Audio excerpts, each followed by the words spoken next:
Hello everyone and welcome back to a much more haunting visage here of Jeffrey the referee, whose mouth seems to have no back to it as of the recent patch from the Chaos Dwarves DLC.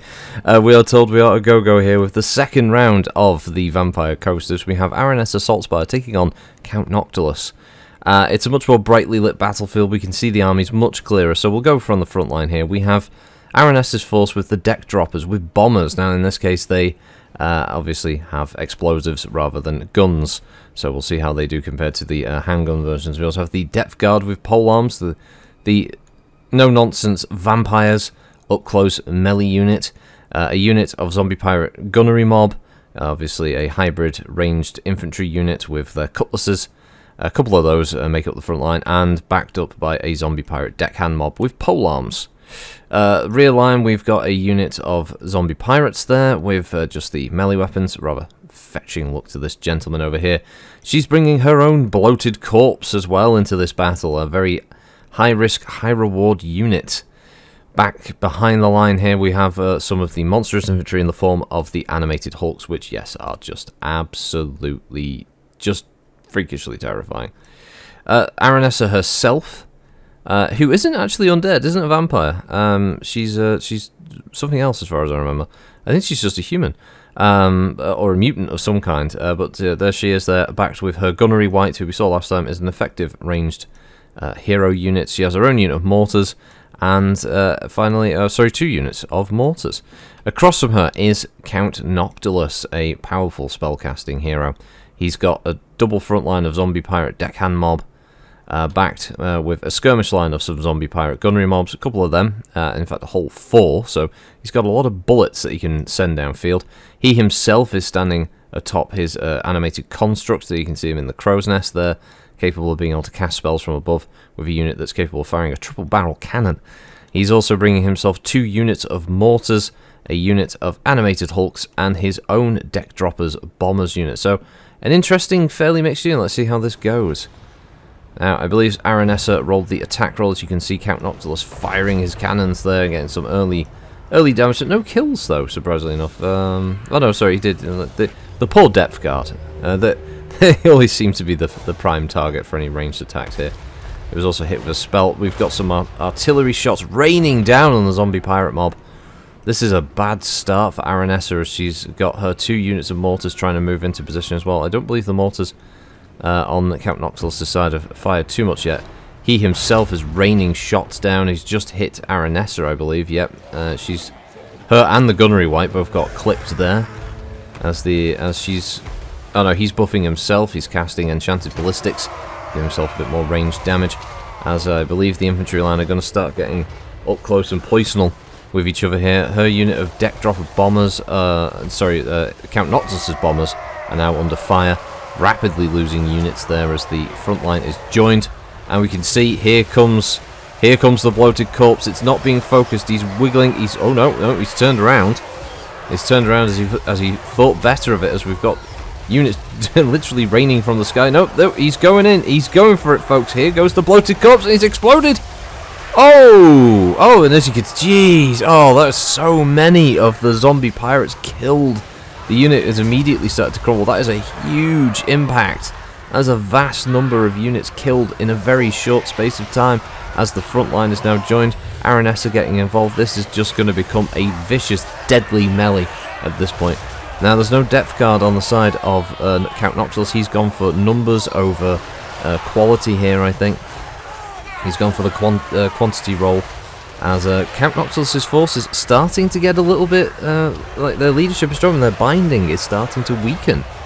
A gunnery right at the back, they'll be picking off targets, possibly even shooting at Count Noctilus himself, though he does appear to be keeping well back and safe, which is a lot smarter compared to what Silostra Diafin did last time. You can see him firing in the background as the cannonballs rain over. He himself is firing at the gunnery white. Meanwhile, a lot of the zombie pirate gunnery mobs are exchanging fire, the ones that can see each other. Their accuracy is going to be low, but it looks nice. At least they feel like they're part of the fight. The front line is joined as Aranessa there is in the middle of it all, with her bladed swordfish legs, polearm and all the rest of it. The animated hulks on both sides slapping each other, big rotting meat sacks just having at it there. Luckily, they're a bit easier to tell who's who. There's the pinkish red being Count Noctilus's and the yellow being Aranessa's forces. We can see here that it looks like more and more of his infantry are starting to fall apart. It isn't looking good. There's spells being cast, though. It's a big one that caused a big frame drop there on the system. The invocation of Nehek, healing for zombie pirates. But a net has been cast there. The Spearfisher's net by Aranessa to basically root the animated hooks in place. That means they're going to be taking a lot of damage that they can't defend against. -24 melee defense, as the units are just absolutely smashing each other at this point. Looking at the top of the count, though, there are still far more of Count Noctilus's zombie forces than there are of Aranessa's, but can she turn the tide? Is she going to be the big deciding factor here? That's going to be the case. We've got another spell being cast as the zombie pirates that have been hit with the Withering, a reduction in their leadership, which is going to cause them to start to take damage due to the critical binding levels. Aranessa in the middle of all this. She's a hybrid. Oh, sorry, she's not a hybrid. She is a pure melee combatant, as she is in the middle of the fight there, spinning around, but very acrobatic there. As she's just chopping down pirates, chopping down animated hulks as she goes. You can see her right in the middle of it here, just smacking enemies away left, right, and centre. As we pull back a bit, I don't know if her mortars are doing much. One of them has been completely destroyed, so there's been some exchange of fire here. It looks like both the mortar units, yes, have been exchanging fire. There's counter battery fire going on between the two mortar units. Count Noctilus is running dangerously low on ammunition at this point, and I can see that this bar is slowly moving more toward Aranessa's force as far as the balance of power is concerned than it is for Count Noctilus. His numbers approach is not working for him. Her units are still remaining steadfast despite the cast of powerful magics here and there. There are units that are just literally falling apart before her eyes. She sees the tide turning. She is starting to win this. There's definitely more yellow on the field here in the middle than there is red, and the zombie pirate gunnery mob is the last melee force left to continue the fight as the animated hulks start smashing through them. Despite the fact that they're being hit with debuffs, Count Noctilus is casting spell after spell after spell. Aranessa's jumped into the fight against the zombie pirate gunnery mob over there at the back, which means they're going to be held up. They can't fight now with ranged weaponry, which is going to allow her remaining troops to just clean up as they have done. And now it's a rout. It's got to be a rout at this point. The mortar units won't be able to do much. They might get a couple of barrages, and they would have to be very accurate shots as the infantry move in. The zombie pirate gunnery mob of Count Noctilus is going to start taking hits. It's started to collapse. Its binding is completely gone. It's drained. It doesn't have much left in it. Count Noctilus himself is going to have to step in. He's going to have to get into this fight. But he is a wizard. He isn't a fighter. He's not round for a good fight. But he might have. He's probably got a chance against the zombie pirate deckhand mob. He might, but no. He's been hit with the Spearfisher's net. His defense has dropped. He's summoned a unit of zombie pirate gunnery mob though. This could turn the tide.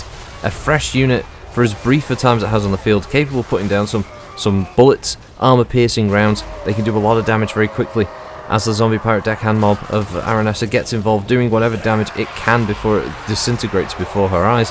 Aranessa now charging in. It's Count Noctilus getting involved. You can see all the corpses on the back of that ship. It is a horrendous look. Count Noctilus himself, though, he's run out of ammo. He is hit with the invocation of heck. He's healing himself. A smart decision. At this point, he needs to play smart. He needs to play for time. He needs to kill these units of Aranessa and then find a way that he can defeat her. He does have more hit points, but I say that he's actually losing more hit points. He does have stable binding, so that means his construct is going to stay intact. He himself, I don't believe, has any binding issues. Now, it might look like he has ammunition. This is just the melee animations here. It's really cool, though, I have to admit. These constructs are just look amazing.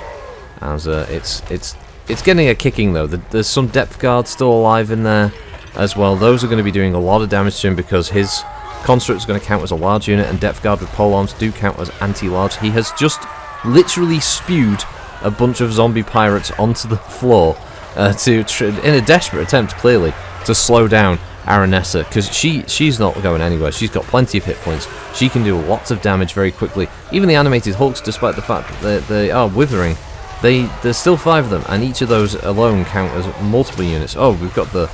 Well, I think that was one of the mortars just fired directly ahead there. That was interesting.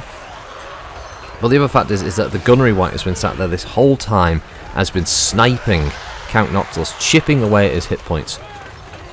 and it's starting. This is it. He's starting to his binding is failing him. He is crumbling. He's taking damage. It doesn't matter now that there's just Aranessa and the Gunnery White. If he crumbles, that's it. It's game over. It's all. He needs to get distance. He needs to regenerate his leadership, or else he is going to fall apart, and that's going to be the end of this fight. Because these two units. No, that's it. He's fallen. There he is. He fell from the crow's nest. And he smashed down onto his units as they all crumble into dust, and that is it. I believe that is it. The zombie pirate deckhands are the last remaining unit, and they are disintegrating rapidly as the Gunnery White and Aranessa are the sole survivors of a force. This is quite an interesting turn. What a battle from Aranessa and the Count Noctilus. Both sides there, as you can see. Noctilus had a huge numbers advantage, just shy of 700 units in total against 564 of Aranessa there. She killed 80 on her own. The Gunnery White got 58, 136 for the Depth Guard, an impressive number, 35 for the deckhands with polearms, 6 there for the Gunnery mobs. Not great on those shows. The animated Hulks were smashing as well, 74. The deck droppers, I'm feeling, are a pretty weak unit. Now, it says the Bloated Corpse only killed 8, but we saw it do a huge amount of damage, 10,172. So basically, it hit a lot of the units and reduced all of their hit points. Not outright killing many, but doing a massive amount of damage that basically made them one hit point sponges, and they just died instantly. Whereas on the other side, Count Noctilus brought lots of troops, but some of them did, like one entire unit got 0 kills and did 0 damage. Another unit did 730 with only 2 kills. So he's got 4 zombie gunnery pirate mobs, but only one of them actually did anything of note. The rest of them barely got into double figures combined. The animated Hulks fell apart fairly quickly, though one of his mortars did do a respectable 137 kills. So as we can see, it was close. 2 remaining troops for Aranessa. Quite the battle there, and we'll see how this goes as we go into the finale of Luthor Harkon versus Aranessa Saltspire. And we'll see you all next time. Thanks for watching, as we are with Toto. And have a good one all. Bye-bye.